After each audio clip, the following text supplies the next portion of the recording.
વૈષ્ણવ પરંપરા સાથે જોડાયેલી કળા। તો જો અલગ અલગ વસ્તુઓ આપણે આ કળાની અંદર લેતા જઈએ। શું લેતા જઈએ? અલગ અલગ વસ્તુઓ। જેમ કે જો મારે હસ્તકળામાંથી કોઈ લેવું હોય તો એક સાંજી લઈ શકું। શું લઈ શકું? સાંજી। સાંજી પછી એક બીજી કળા લઈ શકું હું, પીછવાઈ। કઈ કળા લઈ શકું? પીછવાઈ લઈ શકું। એના પછી જો મારે બીજી કોઈ હસ્તકળા લેવી હોય, સાંજી, પીછવાઈ, વૈષ્ણવ પરંપરા સાથે બનતી હોય કે જેમાં વિષય શું હોય? ભગવાન વિષ્ણુનો વિષય હોય। સૌથી એક પહાડી પ્રચલિત ચિત્રકલા લઈ શકું, બસોલી ચિત્રકલા।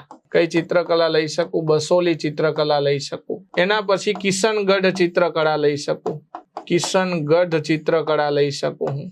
તો આ બધી કળા જે છે એ વૈષ્ણવ પરંપરા સાથે જોડાયેલી છે કે જેમાં તમને ભગવાન વિષ્ણુના અંશ જોવા મળે। પટ્ટ ચિત્રકળા લઈ શકું હું। કઈ ચિત્રકળા લઈ શકું? પટ્ટ ચિત્રકળા લઈ શકાય। તો આ બધી જ બાબતો હસ્તકલાના ક્ષેત્રમાં બહુ પ્રચલિત છે અને વૈષ્ણવ પરંપરા સાથે જોડાયેલી છે।